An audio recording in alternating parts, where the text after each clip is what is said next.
Hey Droobies, Ashley and Ann here to make sure you know about our Patreon. For just $1 a month, you'll gain access to our 16 exclusive episodes deep diving every chapter of Drew's 1990 autobiography, Little Girl Lost.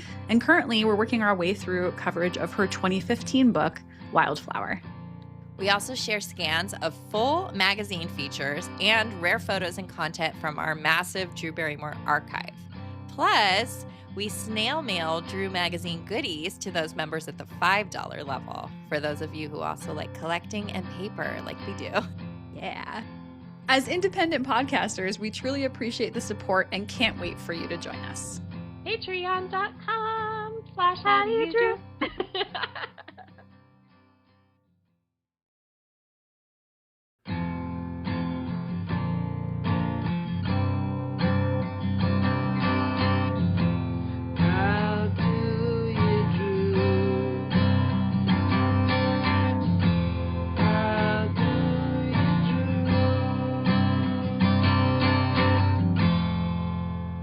Hello and welcome to How Do You Drew?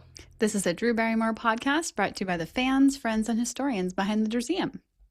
We're drawing on over 25 years of Drewbie expertise to dive into all aspects of Drew's world, from her personal life to her professional career. Thanks to our sponsor and friends at Positive Medium. I'm Anne. And I'm Ashley, and this week we're discussing Drew's cover feature from Detour magazine from February 1998. Ooh, that's our year. A fave, too. Our origin year. It is our origin year, and this is such a good one. Oh, boy. I'm surprised it's taken us this long to get to this. But before that, we have so much other stuff to get through. So let's get into it. Let's start at the top. One thing I want to mention is that last time we did our 51st Dates episode, which if you guys haven't listened to, it was a really sweet and fun one. Yeah. And I missed this connection that one of the uncredited writers who did script revisions on 51st Dates was Babalu Mandel. And like when I saw his name in my research, I just kind of like, I mean, he sounds like an Adam Sandler guy, right? Yeah. So I was like, oh, his name's just familiar because of that. No, that's not why. He wrote Fever Pitch. So that's crazy. Like her two back-to-back films, like the same guy wrote them. It's like, or worked on them in some capacity. Yeah. So I thought that was neat, and we had to point that out. Babalu. Babalu. Sorry about leaving you out, buddy. But that's fun. I know we were like, and a bunch of uncredited people. Yeah. It was like, just kind of swept it. But yeah, that's cool. I like those little details. Tidbits galore, right? Uh-huh. All right. Let's get into this, like, what crazy pictures that just got posted on Drew's Instagram. Oh my gosh. It was like a trend. I saw Reese Witherspoon did it too. It's like, Mom, what were you like in the 90s? And then it just posts a bunch of photos. But unlike Reese's, which were just like Getty images, right? Drew's are from her archive. So Karina, her social media girl, just happened to pull like some we'd seen before. They're still amazing, but they've like been shared. And then there was 3 we have never seen in any capacity that just floored us. All like, are they all 95 or is one 94. of them 94? Yeah, 94, 95. Ugh. It's like, we're just, oh my God. I mean, we could just talk about them a little bit. I don't even know how to, like, one of them is definitely an outtake of something that we had seen before of Drew with Eric Erlandson from Interview Magazine. Oh my gosh, right? with the sitar. Oh, it's so cool. It is weird. It does feel like an outtake, even though it's not a photo Yeah, it's like shoot. a personal picture. But I was just like, oh my God, this is like the same day in a different picture. Like how incredible after 31 years for that to appear. I mean, clearly her social media gal has like no clue that these things are like not shared elsewhere. I have my phone here because I wanted to read. She actually sent us a message because we reposted the video just like, oh my God, these photos. And she messaged us and said, oh, I know it's good when even you don't have the photos. Wow. To be like, just give us all the photos. Give us access to them all. They're probably on like a Google Drive, damn it. I know. I'm thinking so too. So if you guys go to the episode page, we'll put all 3 of the new ones up there. They need to be seen and they need to be adored. And we're going to talk a little bit more about that reel in a few minutes because it had some great comments on it. Oh, cool. Yeah. I will just say, like, one of them she's holding a cat, one of them she's on the phone. Like everything about all three of them is just so great. And her pixie cut. All the props. We can't, we can't. All her props. Yeah, all the props from the photo shoots from her personal life. Exactly. They're so incredible. We'll never stop loving these like sharing of old photos that we haven't seen. We'll never. Never. We'll never not just be like the most exciting thing to me. So cool. So thank you, Karina. Yeah.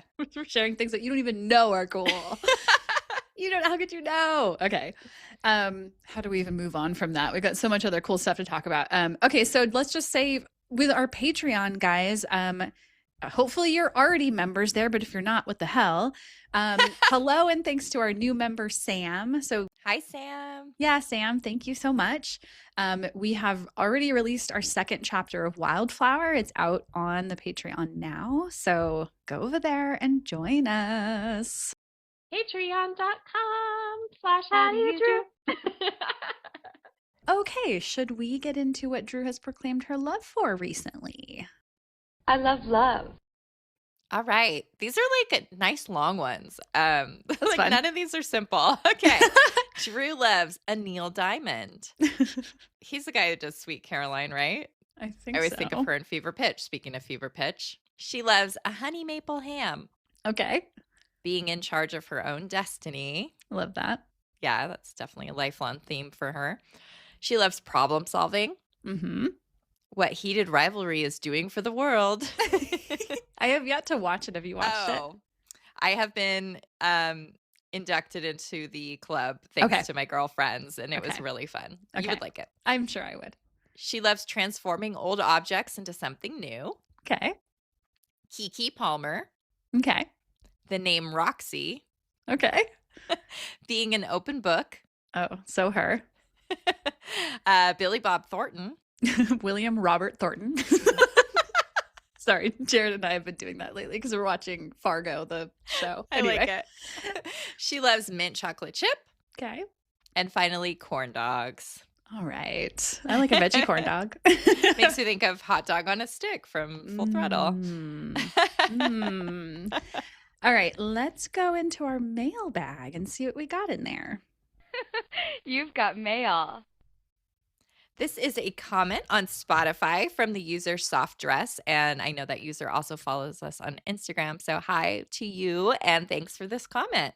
Yes. So she said, had to run over from your episode page to say, I always make sure I can listen to your episodes when I'm able to have the episode page open to follow along with the visuals. Really appreciate that they're in order of mention. I look forward to it every time. Thank you, Soft Dress. Yeah. So Marcus at Charlie's Three Sexy Sleuths kind of got that conversation going, and then Soft Dress was like, me too. So I really appreciate that, even if it's just two people, that they like that I put them in order of the way we talk about them, because it's really important to me because I'm crazy like that. So I'm glad there's other people that feel the same way. I love it so much. And we just we're always like, go to the site, see the pictures. Like, you spend energy on that. Yeah. It made me kind of wish our YouTube episodes could have the visual elements, but I honestly feel like we'd need someone, another person to do that for us, because we're already so bogged down with, or we'd have to make a slideshow every time, which is a ton of work. So I would love to get there eventually, but I think we need to be able to hire somebody for that. Or just have more time. When this is our actual job, guys, we're going to have all the visuals. When this is our job. There we go. I like the manifestation. Yeah, manifesting. Exactly. Manifesting. Let's go into the kind comments corner and see what's hanging out over there. So sweet. All right, couple little things hanging out in the corner. So I actually, like I said, these are comments on the reel of the 90s photos, and there were so many good ones, but I pulled 4 that just really spoke to me. Okay. And so we can switch back and forth reading them. So the first one comes from @smarta007. You were my 90s muse. We all wanted to be just like you. Now, as we are all navigating adulthood and perimenopause, we still want to be like you. You are a ray of sunshine. Yeah. And then Chili and Chai Life said, growing up alongside you has been flipping splendid. You are pure joy, Drew. Pure joy. Cute. Love it. And then this one is from Vintage Monsters 78. When I discovered Drew as a young adult, I became enamored and didn't know why. I collected every magazine and picture with her in it and plastered them on my bedroom walls. I watched all of her movies. When I realized I was gay, it all made sense to me. No wonder I was so enthralled and had her everywhere. Drew was the one to help me realize who I was, and for that, she will always be my favorite. Oh, I know. I loved that. This last comment, I didn't realize who it was from. At Care Bears. Officially the Care Bears Instagram. So at Care Bears commented, I feel like she had a funshine bear. Which is the yellow one with the sunshine on its belly. I'm like, yes, Care Bears, you totally got the vibe.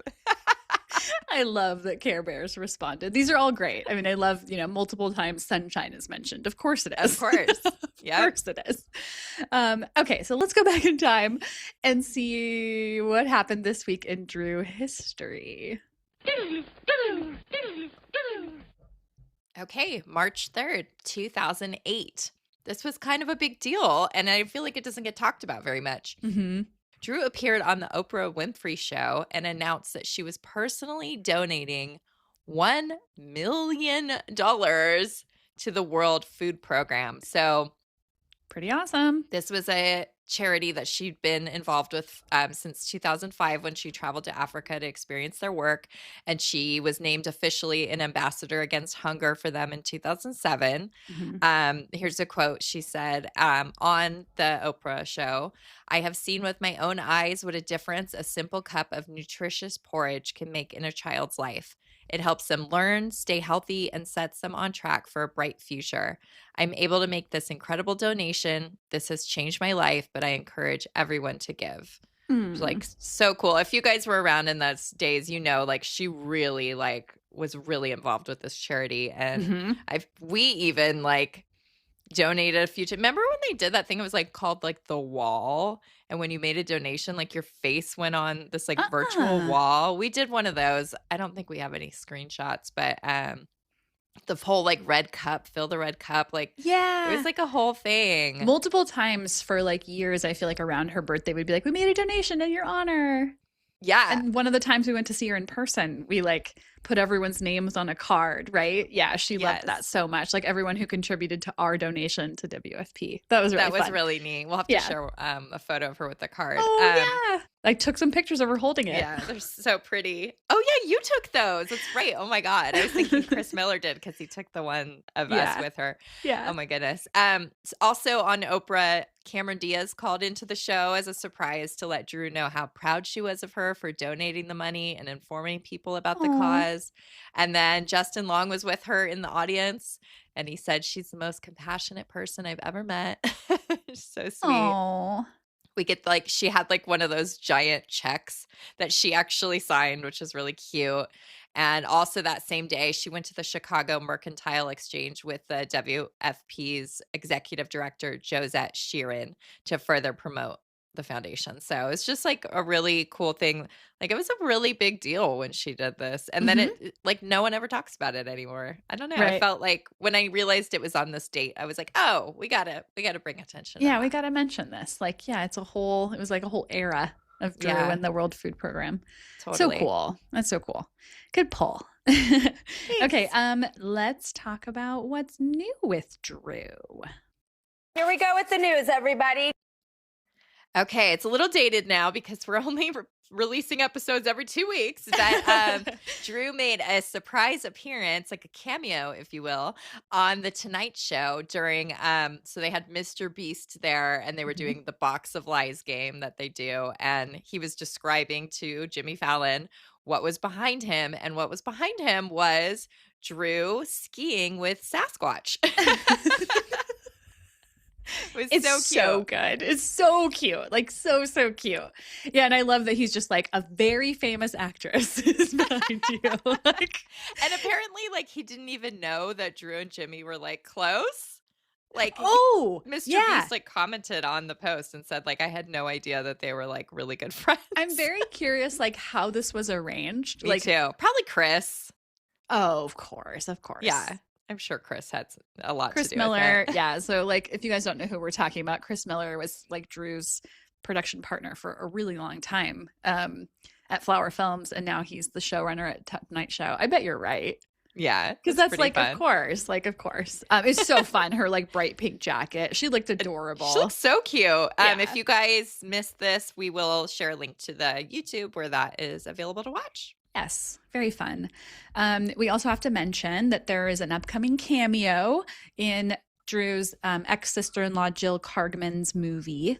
It's called Influenced. It's coming out in the spring after some delays. It was filmed in the summer of 2024 under the title Miracle on 74th Street. I'm a little bit like not that interested in the movie itself. No. Did you watch the trailer? Yeah, and I was like, and I want to see if there's more of Drew than just this little tiny thing they show in the trailer. Doesn't feel like it, right? No, it feels like the yeah. character that Jill's playing like interacts with Drew at an event for saving manatees. Lipo for manatees, excuse me. I'm looking at the photo more closely. It's a little But we have to say, like, there's a couple fun things about it. First, the outfit she's wearing in it is something that we saw her wear at an event. So it's kind of funny to be like, oh, that's where that weird outfit came from. I don't know how we could even... It's a weird one. It's not just one we saw. It's one that we've all went, what the heck is this dress, Drew? I think you described it as looking like flesh in the middle. It does weirdly look like flesh in the middle, polka dotted, and like the colors are fun, but for some reason the combo. Anyway, we'll just have to post a picture of it for you guys to see.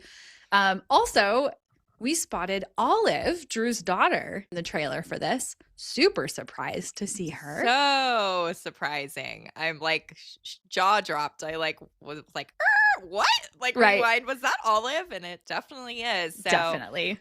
I mean, I'm surprised that Drew let that happen, but maybe it was like, she's just going to appear really quick. Like, I don't know. I don't know. Definitely surprising. And maybe we just leave it at that. Also, this is obviously humongous news. It has officially been stated that Sony is developing a new Charlie's Angels film. And all we know right now is that they have hired writer Pete Chiarelli. Mm-hmm. And some outlets are calling it a reboot. No one's really calling it a sequel. There's rumors that our Angels will be in this, but we don't know for sure. Mm-hmm. There's also a rumor that said it's unclear who's producing this, although one source said Drew and Flower Films are back for this version. No official information yet, but I mean, you and I have been sensing the rumblings of this coming for over a year now. Right. And anytime Drew is asked about it in any kind of like pointed way, she like kind of like very intentionally kind of like closes her mouth and like, like. And when we brought that up to her, you and I were speaking to her, she was kind of like, yeah, I can't lie. Like I can't like, I couldn't lie about it. Like I couldn't say no. So like clearly I'd be shocked if this goes forward and she's not involved because she's made it seem like she's involved. We also know she's been super MIA from the Drew Barrymore show this season. Right. In fact, they're not even doing a birthday episode for her this year, which is just like devastating. Yeah. So they couldn't top last year after we brought all our memorabilia. They're like never again. Ashley and Ann already came. Why even ever try again? We never have to celebrate Drew's birthday ever again. But of course, we've known like Charlie's Angels rumblings around, but like, this is like one of those like announcements that has no info. Like, know, so we'll see what happens with this, but we are hopeful that it is hopeful and we are watching. Yes, we are paying attention to see if Drew will appear as Dylan again. Okay, so let's get into Hollywood Squares. I actually have not watched all of the recent episodes, unfortunately, so I'm a couple episodes behind. Okay. But we love this show, guys. We always love it. It's just delightful. Yes. Episode 13 was Scream themed. I bet you loved that. Yeah, I mean, it was like loosely like they had David Arquette there, which is great. But it's kind of funny. Like Drew had to point out, I think at the very end of the show, this is actually more like a Never Been Kissed reunion. We played brother and sister in that. Like they don't even share screen time in Scream. But that's funny. Paramount, CBS, same company. Scream 7 is coming out. tomorrow as of this recording. And so I think it was definitely intentionally done for that. Like they even had like Nate was, I don't want to spoil it for you, but Nate's wearing like buttons with like Drew and Scream on. Wait, did I see that? Maybe I watched that one. You might have seen it on a clip Instagram. of it. Yeah, maybe I saw yeah. a clip of it. That was cute. That was really It was cute. cute. Yeah. Okay, tell me the bonus round facts and see if I can get these right. I think you're not going to have any problems with these. Okay. Okay. True or false? Drew can play the bagpipes. False. Like, where did that one come from? I love it though. She learned to surf in Hawaii. True. We just talked about this in our 51st We Dates did. episode because that's where Yes. she did that. Yes. Drew is licensed to officiate at cat weddings. False. False, but like I can see why somebody would think that was a pretty. I think the person guessed that it was true. I can't remember. It's like she's just weird enough that maybe I could see that. Yeah. That's really ridiculous. I love it. Okay. And then finally, she went on a date with Corey Feldman when they were kids. True. Yeah, We've talked about this a couple times. I know. So those are really fun. Hollywood Squares. We love it. Can't wait for more. Just keep giving it to us. Yes. Hey, Drewbies. We are here to tell you about our website hosts, Positive Medium, and they sponsor the podcast.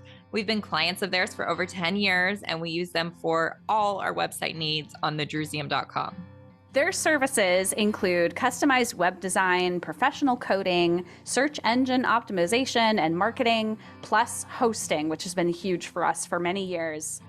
Plus, their incredible customer service has been one of our favorite features. They've literally saved our site quite a few times, and they always help with minor troubleshooting in a matter of minutes. So whether that's coding issues or back-end questions, etc., we reach out, we get help immediately, which is just invaluable.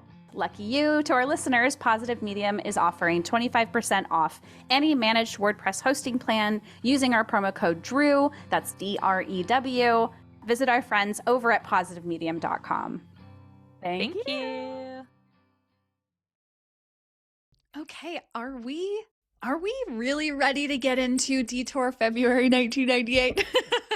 Oh my gosh. It's kind of one of those things. It's like, if you don't know, you don't know. But if you know, you know. It's real special. If those of you who know are immediately picturing this incredible cover that we'll be talking about momentarily. That's kind of what I meant. It's very unique. And it's a great article. I'm so glad that we're doing this. Like, I'm really glad. Me too. Oh man. It was when I was transcribing it, I was going like, oh my gosh, this is such a fun article. Like, why haven't we done this yet?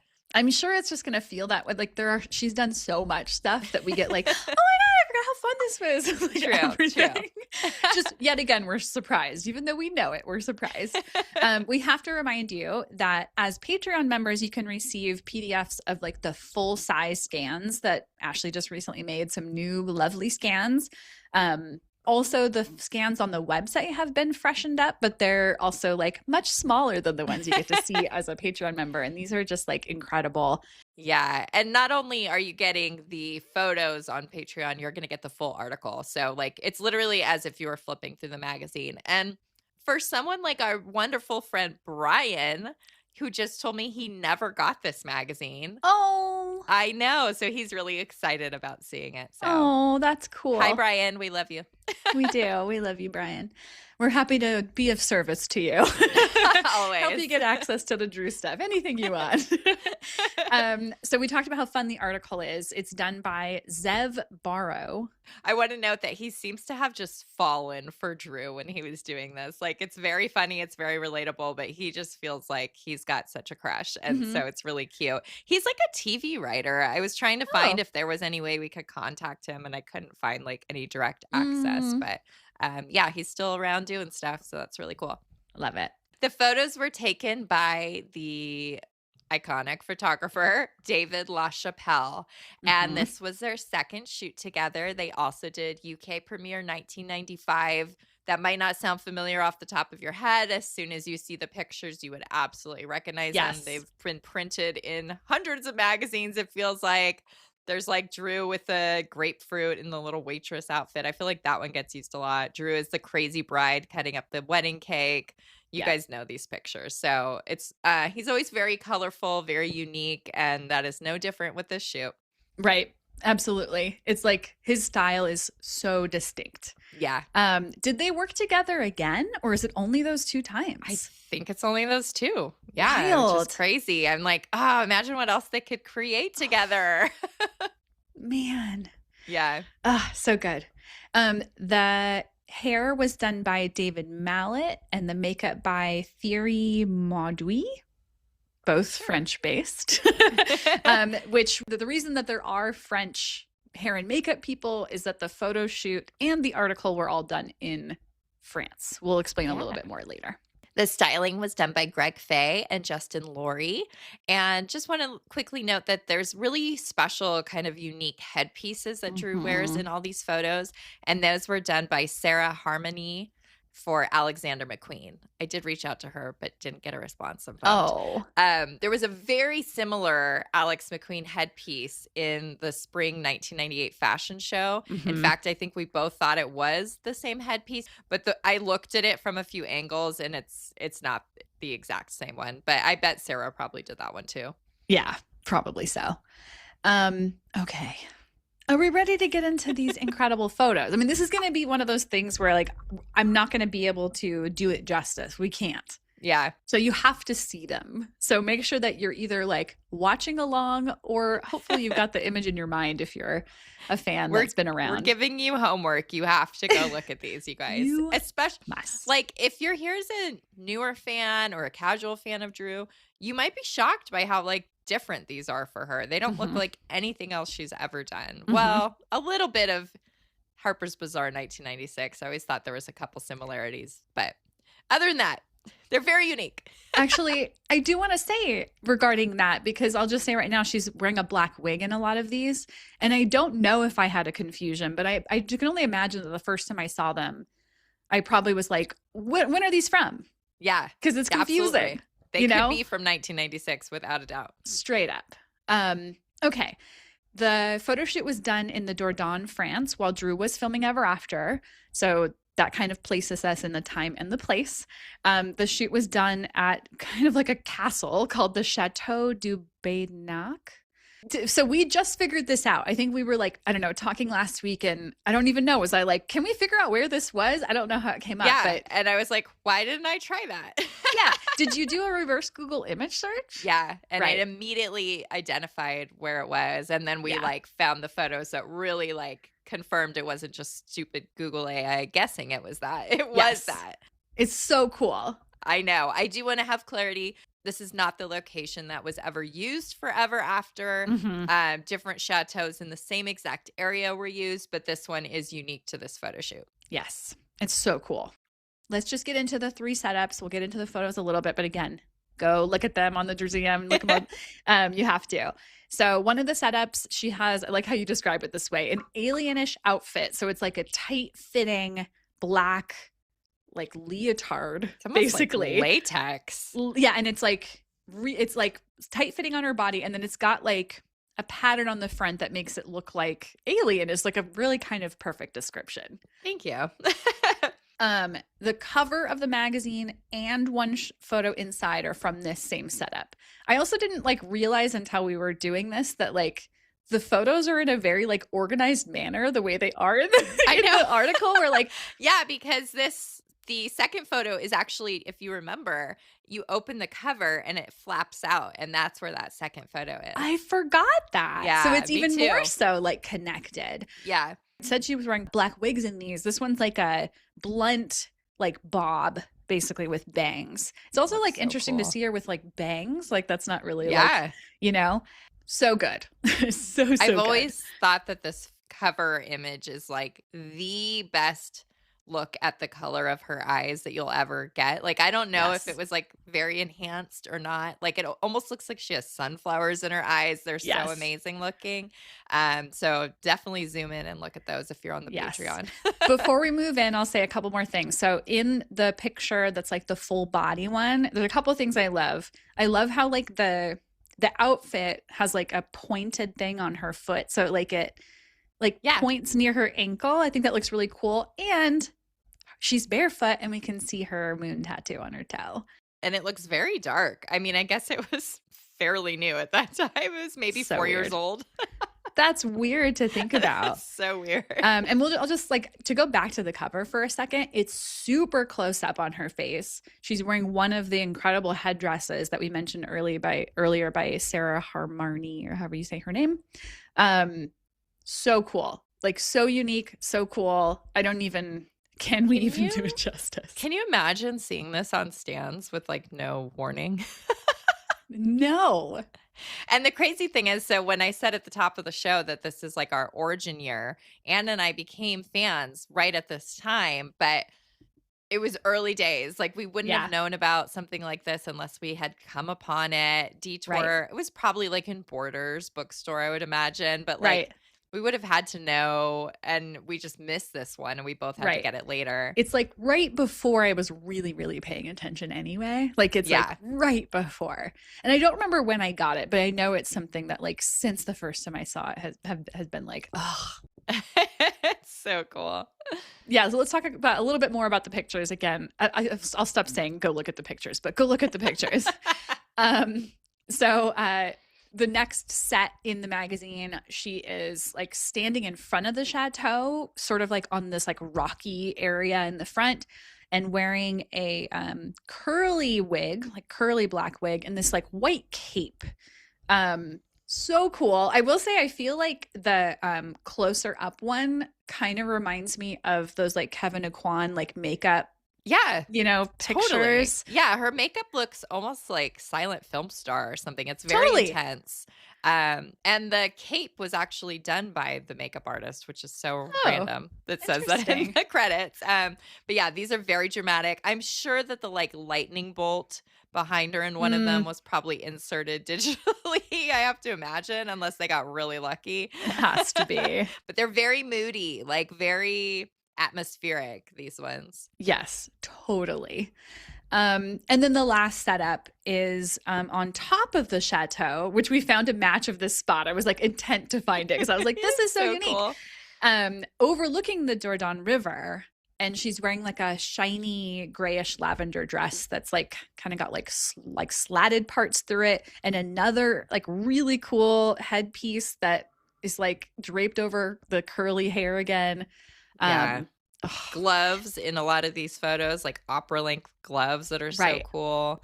Oh my! I guess we should say, I think like the first 3 are all full page, right? Yeah. And then there's like a set of 4 in this setup, and I think we both love anything where it's like you get to see multiple expressions of her in the same environment. Yeah, she's being so expressive in these. It's so fun. Like lots of different vibes and feelings are coming through. Like you could literally do like, which one are you today? Because they're like each one is a different feeling that she's totally evoking. Actually, I feel like that'd be a fun like thing on Instagram. Like, which Drew are you? I'll do it. You're like, I could do it. But these are just, again, so cool. Can't get over it. There's no way we can describe them. They're so unique. And if you know David LaChapelle at all, like you know how like surreal and like kind of otherworldly his shoots tend to be. Great way to put it. I also love just imagining that they're like, okay, we're gonna do this photo shoot. When's Drew available? Oh, she's in France. Oh, she's by all these like castles and chateaux. Yeah, let's do it. Like that's the theme. Like so rad. So fun. We only have a few outtakes from this magazine, which is a bummer, but at least we literally have 3, and 2 of them are from the close-ups on the cover. And then the last one is very different from the rest. Like it's from the same outfit and hair as her standing on like the roof of the chateau, but she's in front of this like weird blue tiled wall. So we have no idea. Anne was trying to figure out where those were taken. We didn't have any luck yet. Yeah, I did like a brief search. I'm like, how do I find this? The outtakes are also, oh my God, so cool. Beautiful. We'll share all of these on the episode page. We'll have pictures of the chateau, like all kinds of fun stuff for you guys to check out. I feel like I'm noticing that one of the outtakes, like she has like a different. Oh yeah, you're right. The cover is a different outfit. Okay, hold on. I just had a realization. The cover and that first picture, like I don't think she's wearing that necklace in the stairs. No, she's not. You're right. So the cover and the stairs are slightly different, but she has the same headpiece and wig. Same headpiece. Yep. Oh, so cool. Amazing. Love, love, love, love. Love. So much love. Other things we love, including this article. Oh my gosh, it's crazy. Like you not only do you get these like really special, unique photos that are like, it's also like an slightly oversized magazine. It's just like good quality holding this in your paper, hands. right? Is the paper good quality? It's great quality paper. Right. Hold on a second. We have something to say about that. I love paper. Yeah. Yes. Paper. Yeah. All right, Ross says. All right, we'll move on.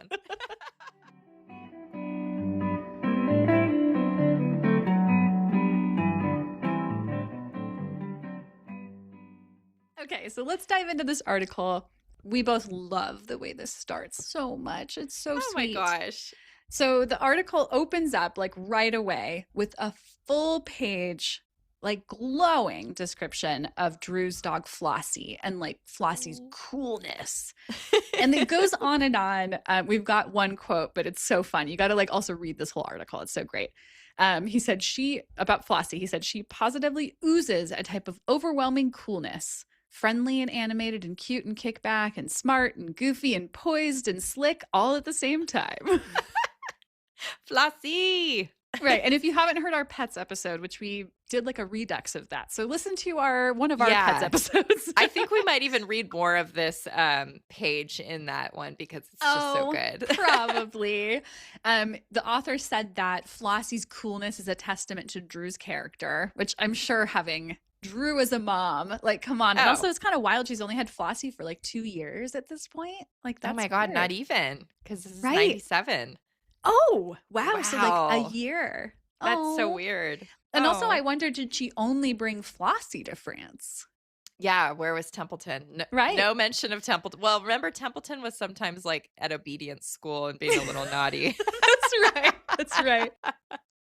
Okay, so in this article, the interview they're doing, they are meeting at a restaurant in a small medieval town in remote France. As we said, they were in the Dordogne region, and this was in 1997 during the filming of Ever After, which at the time was just called like a Cinderella movie. There was no title which is so funny. Like you read this whole article, it's never called Ever After. Right. And there's a lot of direct quotes that we're going to pull from this that are the author's words. Like a lot of times we save the direct quotes for Drew's words, but he just writes about her in such a beautiful way. Yeah. I kept finding myself being like, I have to include this. We've definitely had this with like, I feel like one of them was like Chris Heath for like Us magazine, right? Or like or is that Rolling Stone? Anyway, Rolling I know we've had this Stone, before where we like love the way people write about her. Yeah, and this is definitely one of them. So this is one of the first things that Zev writes. He says, there isn't much regarding the life and times of Drew Barrymore that hasn't been addressed in writing ad nauseum. She can go toe-to-toe, or rather column inch for column inch, with just about anyone, especially when you consider she is only 22 years old. And actually, is that how old she would have been? Yeah, I guess she was about to turn 23 when the magazine came out. So yeah, she was 22. Crazy. Just a little baby. So crazy. Also, I like column inch for column inch is so fun. It's so good. Right? It's so good. And then he does like a quick summary of her life. He goes through like a lot really quickly. But it's fun because I think it's fun that he's like, I don't know. Whatever. Well, it's that thing that's like, we always got to get this out of the way, right? Right. And like sometimes they go on, and sometimes some of the writers seem to acknowledge, okay, we got to just mention this and let's move on. And that's what Zev seems to do. Yes. So here's a couple like tidbits he pulls out. So Drew was born into the Barrymore family with an absentee dad. And he says, who has not worn shoes nor driven a car for most of the past 20 years. And a B actress mom who read her daughter bedtime stories by Henry Miller. And he says Drew went from a little blonde girl in E.T. to poster child for adolescent celebrity fuck-ups with Tell-All Book. He said that she was an out-of-work actress living with David Crosby. She played Amy Fisher, got married and divorced at 19, posed nude in Playboy and other places like David Letterman's desk. Dated guitarist from Hole, Eric Erlandson. We mentioned him earlier because we're talking about that picture that had him in an interview. And then he also says she became a better actress, appeared on lots of magazine covers, starred in Everyone Says I Love You and Scream. Just talking about her legendary life already. I mean, imagine like being able to sum it all up in one paragraph. Yeah. But then he goes on to describe her these days being 1997. Yeah. And he says that she's a weird and wonderful post-Hollywood woman child, wise beyond her years, yet somehow a girl interrupted. Sincere as she is sly, calculating as she is carefree, mesmerizing as a car wreck, brilliant as the sun. Love it. Love it so much. So good. And then I, of course, love this part. He says, dissecting Drew Barrymore is an addiction. Yes, it is. Really? Can't relate. You don't say. You get hooked while you think you're not looking. Of course, you're always looking, always have been. There has always been something to see. There still is. That old chair, Drew Barrymore. She's always over in the corner and you want to look at her. I had a thought about that, like that she calls herself like an old chair. I was like, is that why she called the Drew chair the Drew chair? Because she thinks she's a chair. Oh my God. I don't know. It's really funny. I love this, and I love that you made this connection too. He said she sprouted from the cracks on Santa Monica Boulevard, an organic oddity, which goes so perfect with our like wildflower conversations recently. She did sprout from the cracks. Amazing how similar that is. And I did see, do you remember I sent you something recently? It was right after we released our wildflower episode. And it was something saying, maybe it was this actually, but it was something saying the same thing. No, I think it was somebody else that said it about her, that she was like a flower blooming out of the sidewalk. I do remember this, and I can't remember. Darn it. I'll have to check. But it's just such a perfect description of her. Yeah. Also, like absolutely. coming out of any difficulties or, you know, whatever. She just sprouts up like a beautiful flower. Oh. He also says that Drew is different from everyone else, and that's why we all want to get her, but it's impossible. So all we can do is stand around and watch. Or you can be weirdos and start a fan site for 20 years and a podcast that's over 100 episodes trying to get her. You know what? We're not standing around anywhere. We are very actively involved. Yes. Yes. All right. So let's talk about how he describes her present look at the moment. Mm-hmm. He says that her hair at the moment is chopped short and dyed an interesting shade of red, which is, I've never thought of the Ever After hair as red. I think it's brown with like auburn tints to it. Yeah. We have seen, this was a very short-lived hairstyle for her. So if you don't know, most of her hair in Ever After is extensions. And basically like only up to not even her chin was her real hair length, but same color as the extensions in Ever After. But there's a couple photos of her trying on costumes for the film. And then she also did the E! Celebrity Profile with this hairstyle. I'm trying to think of what that timeline must have been, because according to some photos we have during filming, they were still filming the movie like around November 11th. And then by the time she goes and does the Mademoiselle cover shoot with blonde hair, that was like a couple days before Thanksgiving. Oh, wow. So it's like, I'm wondering, like, she finished Ever After, flew back to LA, filmed the Celebrity Profile interview, dyed her hair blonde, did Mademoiselle in the span of like 2 weeks. It's crazy. That's kind of amazing.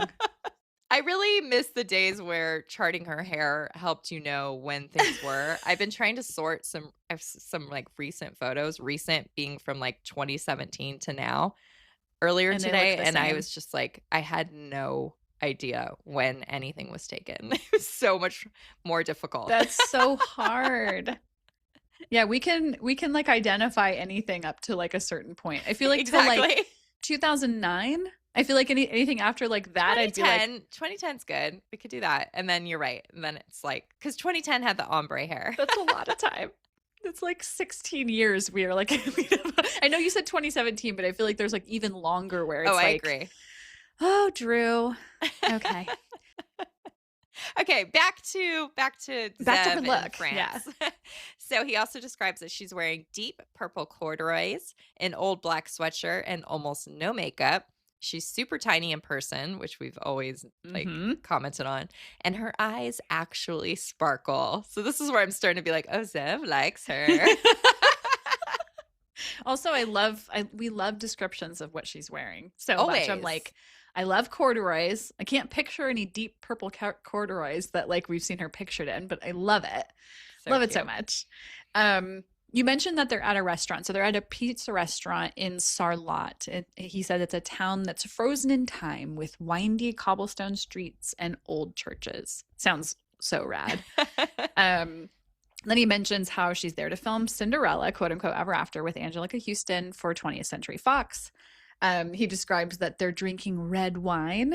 And he says Drew drinks wine and beer and doesn't think that should freak anyone out, because of her past. Which is like kind of interesting, considering now where we know things went. I don't know. It's very unique time right here. Right. If you don't know, she no longer drinks. She's not sober. She's not sober. She doesn't work a program.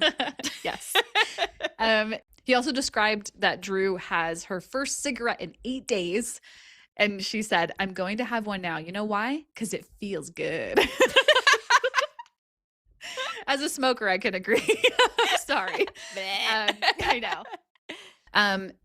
I like this. He says, then she smiles a curly cue of a smile and slowly shakes her head in a way that makes you want to say, "Aw, yeah."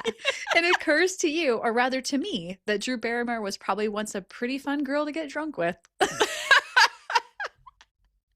Oh, yeah. Oh, yeah. I like this girl. Yeah. Okay, so he writes that Drew isn't interested in small talk. She prefers deep and weird conversations until the end of time with frequent breaks for involuntary fits of uncontrollable laughter. Love it. Accurate. Yep. She tells Zev that she's the happiest she has ever been in her life, which it's interesting how many times she has said that over the years. Yeah. Which is great. I want her to continue feeling like now is the best time. Yeah. It's kind of funny.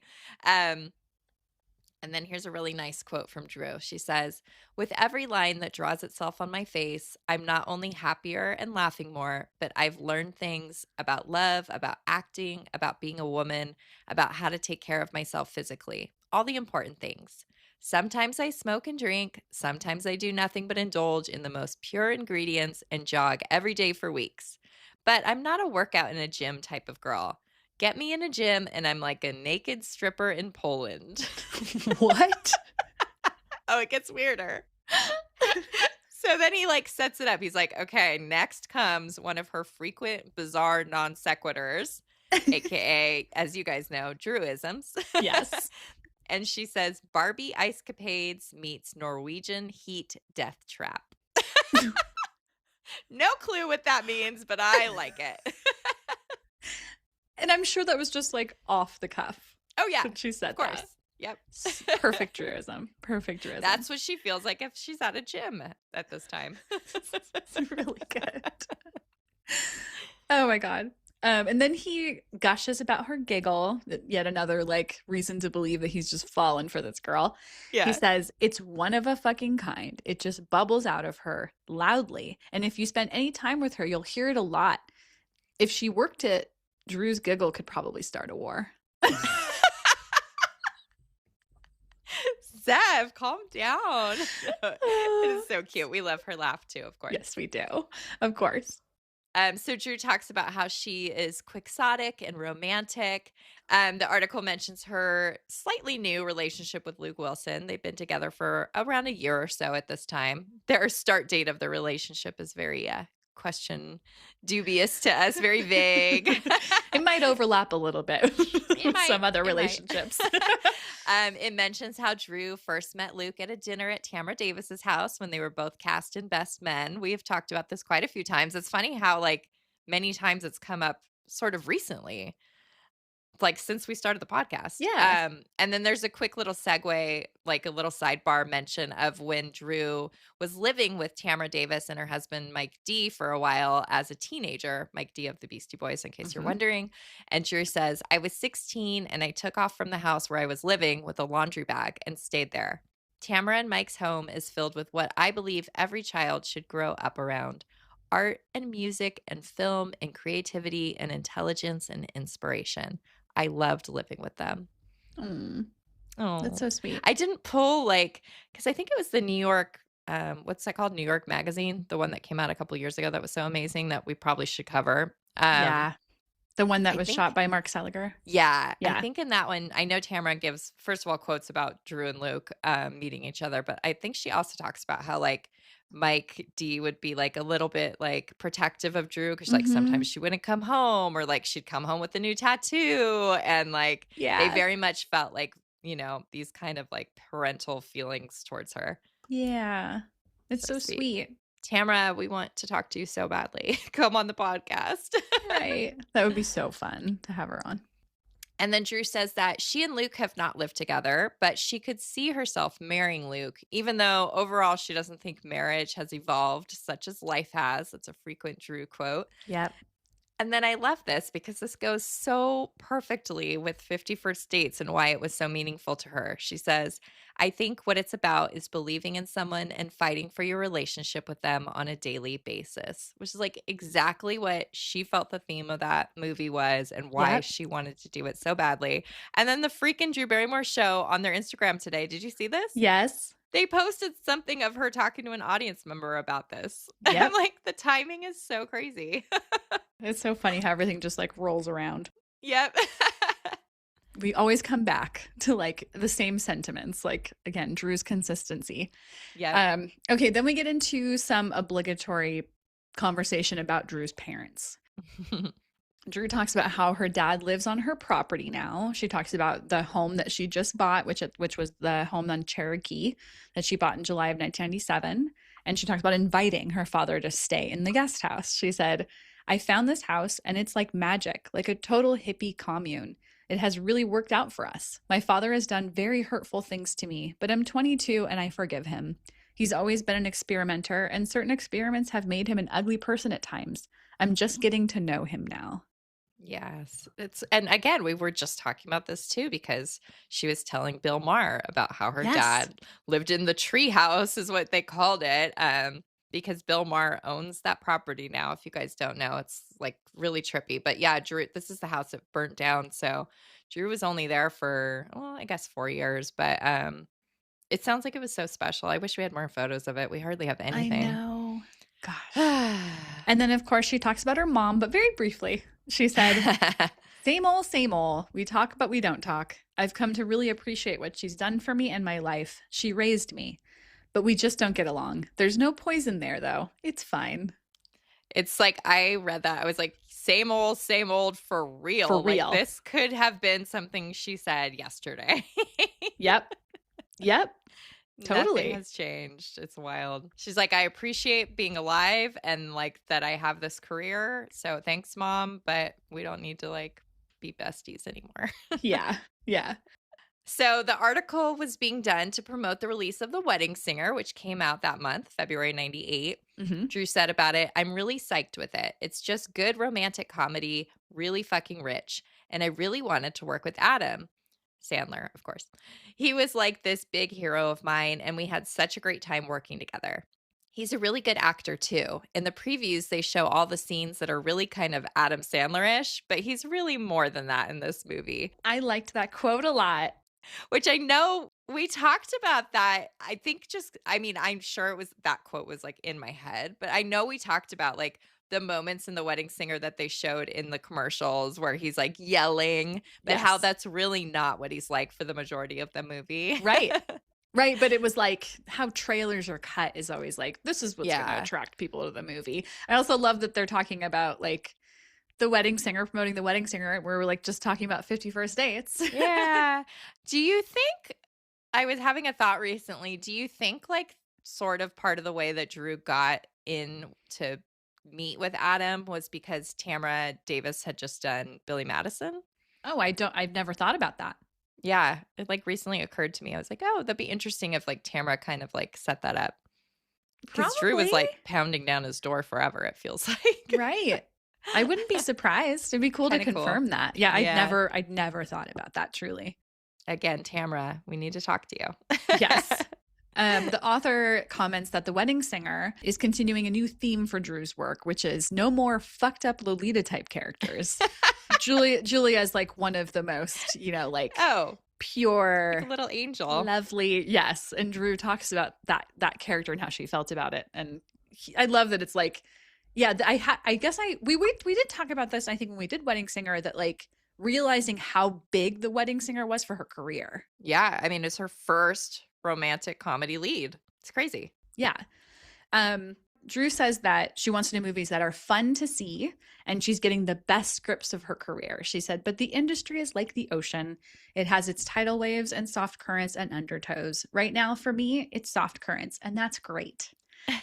I love this next thing too. She said her priority is being a good employee and doing her job well. She always says that. Like she loves working. She loves like being there, being reliable. Yep. Like I think she says something too about being of service. Yes. Yep. And I was like, that's so her. That's so her. It actually, so I was just rewatching for the first time in so long her Inside the Actor Studio. Someone just uploaded it. You've got to get to it. I need to watch it. Yeah. But I couldn't remember. Like, of course, we've talked about the Kate Hudson SNL episode where they do Drew on Inside the Actor Studio. So her answers to those like questions at the end, like I only can remember the SNL ones. That's so funny. So for the most part. But we've quoted that too many times to not remember it. It's so good. And so he asks when, if heaven exists, what would you like God to say to you? Yeah. And rather than the SNL, which is, hey, Drew Barrymore, you've treated people with kindness. You smell like flowers.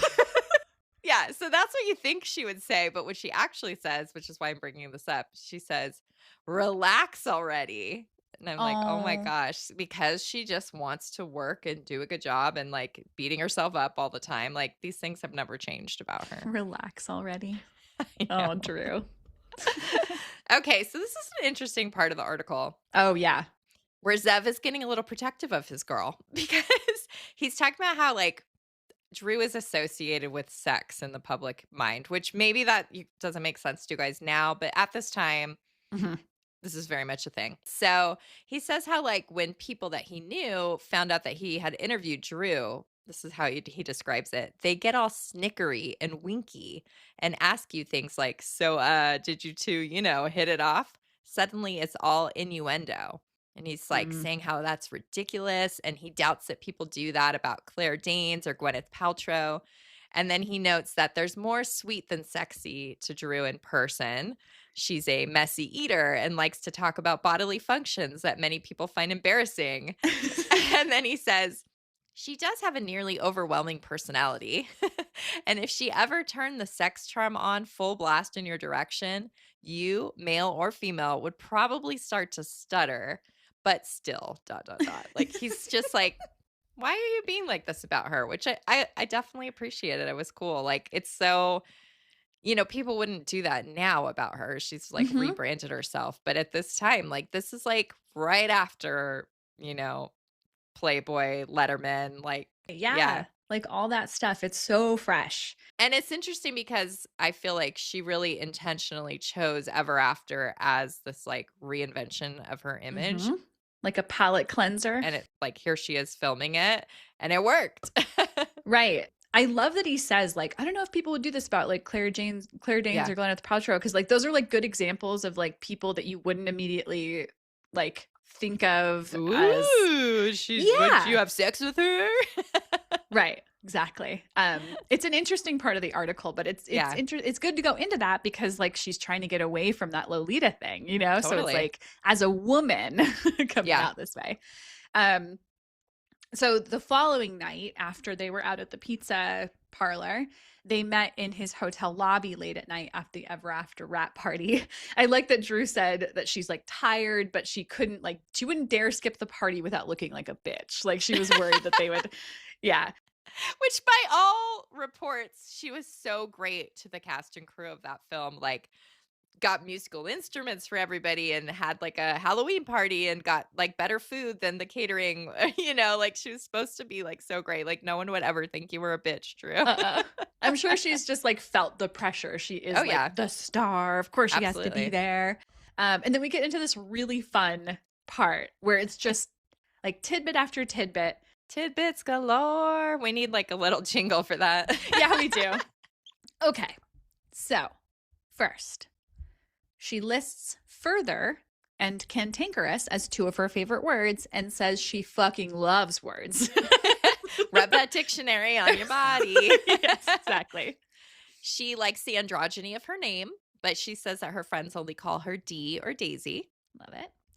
She prefers salty over sweet. Again, like I feel like these are all still applicable to her. Yeah. She absolutely wants kids and feels her biological clock ticking. And this is only a few months, not even a year after filming Home Fries. And like, you know, she's super in love with Luke and wants to move to Texas and live on a farm with him. So yeah. Right. And I'm glad she acknowledges that she's like really young, but feels the clock ticking. Yeah. She likes mayonnaise and lettuce sandwiches and Joan We Jett. but Right. I was just going to say, we just talked about this. we just had that in Drew Because Loves. we both said like, what? She just mentioned that on the show. It makes me want to try a mayonnaise and lettuce sandwich. I don't love mayonnaise, but I'm like, maybe there's some lightning in a bottle here. She said she also likes Joan Jett and cleaning her hands with baby wipes. And I remember the baby wipes thing because I started to carry baby wipes in my purse after like reading it.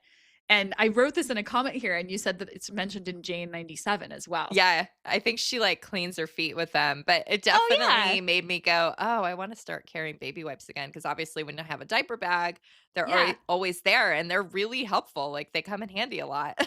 Totally. She says she doesn't think she's a bad singer, which she's definitely like gone back and forth about that sentiment.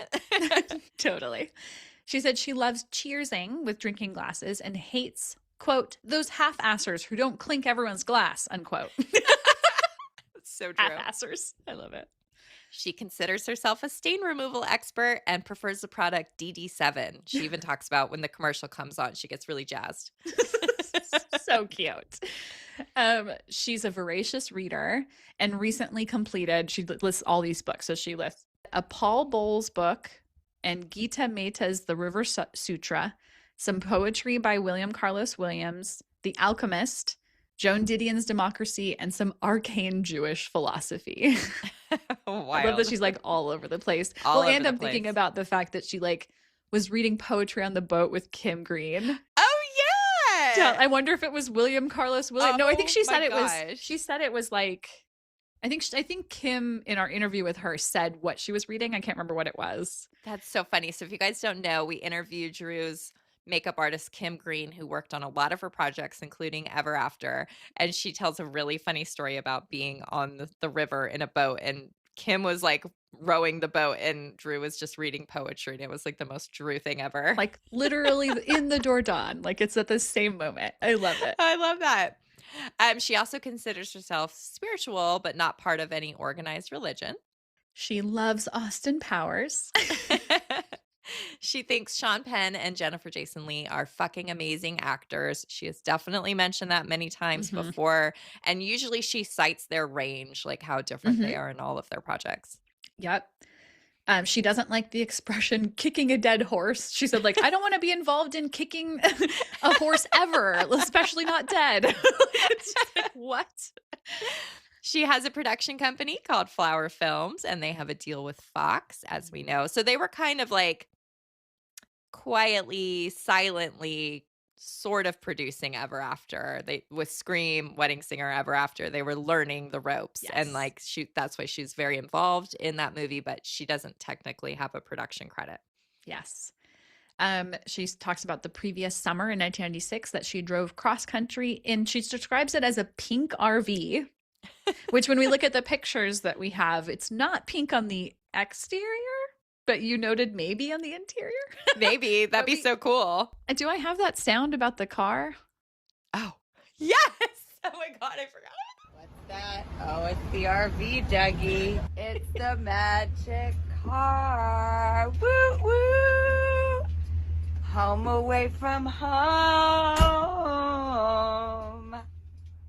I forgot about Drew, that. You're clip. such a great singer. Yeah, why does she think she's a bad singer? She sounds amazing. Home away from home. The magic car. I'm glad I had that on the soundboard. Worth it. So good. She likes the Rolling Stones lyric that is, "The sunshine bores the daylights out of me." And that's from the song Rocks Off. Okay. She loves Texas. And her partner at the time, Luke Wilson, is from Where Texas. her man was from. Yeah. And finally, she's not sure if she'd brake for a rainbow, like in her car, but she'd definitely honk. I love this. I love these little so things. Good. And this is a fun multiple choice of like co-stars of Drew and who said it between Adam Sandler, Angelica Houston, or Edward Norton. It's like a little quiz. Yeah, it's fun. So the first one, she is the hardest girl to say goodbye to. It makes your heart hurt. And she's very smart. Her thoughts on everything make you think, oh, that's a nice way to look at life. Whenever she hangs out with me and my friends, she changes the whole feel of the room. She's got the most positive aura. And that was Adam Sandler. I love that quote so much. It's so sweet. I think that the longer version of that quote, we definitely used it in our Adam Sandler episode where he says, like, I love her, the birds love her, my grandma loves her. So That's cute. Okay, the next one is, she's very savvy, but she's an old soul. Some people go through bad experiences and come through it cynical. She seems to have come through it with a heightened sense of compassion. Very true. And that was Edward Norton. All right, so spoiler alert, you know the last one's Angelica Houston. Angelica Houston said, she is a kind of extraordinary dichotomy. On one hand, she's 22 and very vulnerable, but she has this vast amount of experience. But I think that sometimes she can be very hard on herself. She's learned to forgive the world around her, but she has yet to learn to forgive herself. Ooh, Angelica coming through with the truth bombs here. Like, this is an early time to hear something like that, I feel like. Yeah. And it's so true. God, I feel like if Drew heard that right now, she'd just be like, oh, this is so true. Like, Angelica got it. Yeah, she did. It's amazing. It's cool. Okay, so now we're kind of getting to the wrap up of this beautiful article. And Zev is, describing our girl again. Drew says that she used to cry a lot, claiming that she gets that trait from her mother, but she's doing it less and less these days. She mentions that her biggest regret, and sometimes she said her only regret, is her short-lived marriage to Jeremy Thomas when she was 19. And we have a good quote here. She says, I could never explain it, nor do I care to, but I learned from it. I really have no regrets about anything. I've had bad times, but the rewards have always been there, and they got better. People look at my life and say, whoa, you've been really fucked up. I'm like, yeah, but look at what I got to do. I really appreciate it. I trip on it every day, and I know what it's like to have it all taken away. Amazing. Yep. The author said that Drew's a very hard girl not to like. And here's like another fun quote. He said, even with her faults, including, she says, like too much, with more than a bit of valley twang. Hold on. I just have to say, fucking Sherman Oaks. If you listen to Wildflower Chapter 1, you'll know what we're talking about. Yes. And has a big old vein of mushy, hippie, cosmic thoughts running through her. She'll tell you how badly she wants to direct and her ability to charm at all costs, were it to be used for purposes of evil instead of good, could have previously noted incite armed aggression. He's like, you guys don't understand. If she turns the charm on you, it's all over. Yes. He clearly was struggling. Yeah. He said also that she's genuine and truly knows what it means to be down and out. Yeah, which is like a huge part of why so many people admire her. Like, she has been there. She has been at the bottom. And the the resilience, the perfect word that you and Cameron Diaz both used to describe her.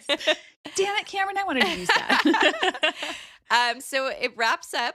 And this is amazing because, again, if you listen to Wildflower Chapter 1, you'll know more about this. But Drew tells the avocado tree story again. So we mentioned in our Patreon episode, like, several instances of articles where she talks about wanting to be buried under an avocado tree and how she got the idea from the movie Foxes. So here it is again, just a wonderful consistency that we have. Yep. And the author says, okay, well, that's about death. What about life? And she considers for a bit. And then she says, I love this. Mm-hmm. I guess I just want to feel like I'm walking around on lighted tiles. And then he asks if she means like Michael Jackson in the Billie Jean video. And she replies, exactly. And then giggles. Okay. So that wraps up the article in a lovely little way. Giggle. Like we always like that. We have a little fun like moment at the end here where we have a letter from the editor from one of our followers, which is so crazy. So this is Instagram user Ko Knockout Life. And this person is a way OG early Drew fan, like Drew B early. Like, so her scrapbooks are literally like from the late 80s, early 90s. Incredible. Cool. So anyway, she had sent us photos of them at one point years ago. For some reason, I was randomly looking at them again, and I noticed that this was in there, and she had even commented on the time, like she was very surprised and excited when it got printed. So, well, the whole thing is about like the overall issue of Detour and how much she loved the magazine, but we'll just read the section about Drew. Okay. In the letter to the editor, she said, on the quest for the perfect magazine for the month of February, I took a detour, wink, wink, at a unique magazine with a shiny, slick, swank Drew Barrymore cover. I have been a fan of Drew for longer than I haven't, and never in my life have I come across an article so well written on her. That's cool. So good. I love it. And what's her name? Katie Oliver from Texas. Oh, yeah. I didn't even notice that. And we love, I mean, we've had like a few times or maybe only once. I mean, there was one time that we had Missy's letter. Yeah. Have we ever had any other like response letters? That we know, like people we know? Yeah. I don't think from people we know, but we are lucky enough to have like quite a few of these like follow-ups to the issues with people's comments. It's definitely a nice way to like wrap it up. I like that magazines used to do that. Again, another thing that's just like from the past. They don't do that anymore? I can't imagine. It doesn't seem like it. Do magazines exist at all anymore? Good question. Really. With chitty paper only. Us weekly and looking at you. Yes.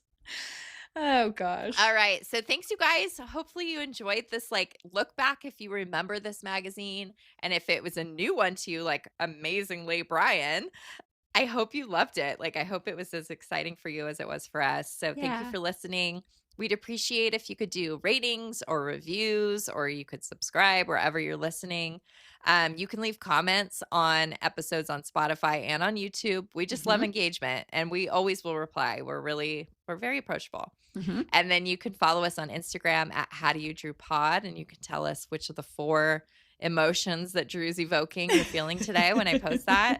I'm also going to post a video flipping through the magazine, so it's another fun way for you guys to look at it. Oh yeah, I love that. Yeah, and then also we have our account at Drewseum. Yes. Also, make sure you visit our website, howdoyoudrew.com. I know I mentioned it, but the episode page for this gallery will have these incredible pictures that we can't get enough of. And that's the same for every episode. Check out our website. And also, while you're there, peruse the Drewseum, our online Drew Barrymore museum. Also, sign up for our Patreon. Patreon.com/howdoyoudrew.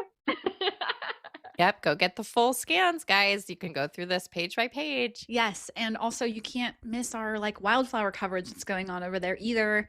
But yes, if you want to see these pictures in high quality, check out our Patreon. And don't forget to send listener mail to us at any of those platforms we mentioned before, or at howdoyoudrewpod@gmail.com. Perfect. Love it. Reach out to us, guys. We like you. Yes. And hopefully you like us too. Yes. And thank you for joining us. And I guess we'll see you all next Drew's Day. Thank you, guys. Bye. Bye-bye.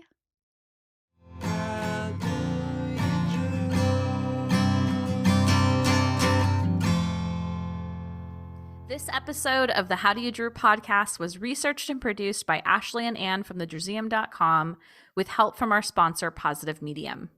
Special thanks to Matt Costa for our lovely theme song, Roxy Prima for our adorable logo, and last but not least, Drew Barrymore and all the Drewbies who love her. We do this for you. Thank you.